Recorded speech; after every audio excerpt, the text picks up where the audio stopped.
સુરત જિલ્લા પંચાયતના ખેતીવાડી વિભાગમાં લાંચખોરીનો ચોંકાવનારો કિસ્સો સામે આવ્યો છે। સહકર્મચારીઓના પ્રવાસ ભથ્થા અને એલટીસી બિલ પાસ કરાવવા બદલ લાંચ માંગનાર સિનિયર એકાઉન્ટ ક્લાર્ક અને તેના કોલેજિયન પુત્રને એસીબીએ રંગે હાથ ઝડપી પાડ્યા છે। સુરત એસીબી દ્વારા ગોઠવાયેલા ટ્રેપમાં જિલ્લા પંચાયતના ખેતીવાડી વિભાગમાં ફરજ બજાવતા senior account clerk Rupal Pareshkumar ટેલરની ધરપકડ કરવામાં આવી છે।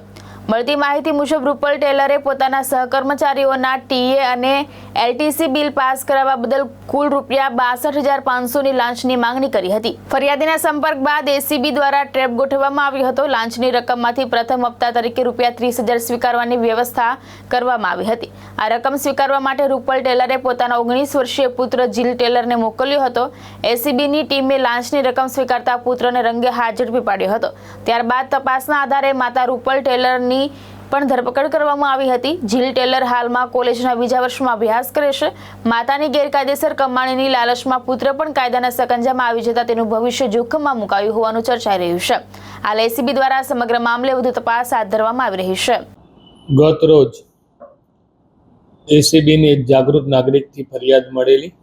ખેતીવાડી શાખા જિલ્લા panchayat Surat senior accountant clerk તરીકે ફરજ બજાવતા રૂપલબેન ટેલર કે જેઓએ ખેતીવાડી વિભાગના કર્મચારીઓ જેઓના ટીએ બિલ તેમજ એલટીસીના બિલો મંજૂર કરવાના આવેજ પેટે 1000 તેમજ 1500 એ લેખે ટોટલ ₹61,500ની માગણી કરેલી, જે પૈકી ફરિયાદી પાસે એક ₹30,000 એકત્રિત થયેલા, જે ગતરોજ મેળવવા એને પોતાની પાસે બોલાવેલો અને ₹30,000ની ગેરકાયદેસરની લાંચની માગણી કરી એ સ્વીકાર કરતા ગતરોજ તેઓ તથા તેમનો પુત્ર જીલ ટેલર એમની અટકાયત થયેલી છે અને આગળની કાર્યવાહી ચાલુ છે।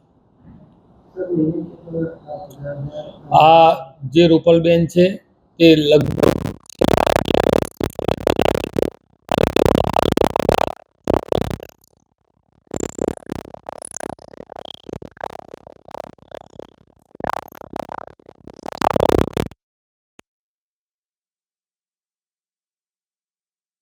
પણ જો કંઈ એવી હકીકત મળી આવશે તો એ દરેક દિશાએ અમે તપાસ કરનાર છીએ।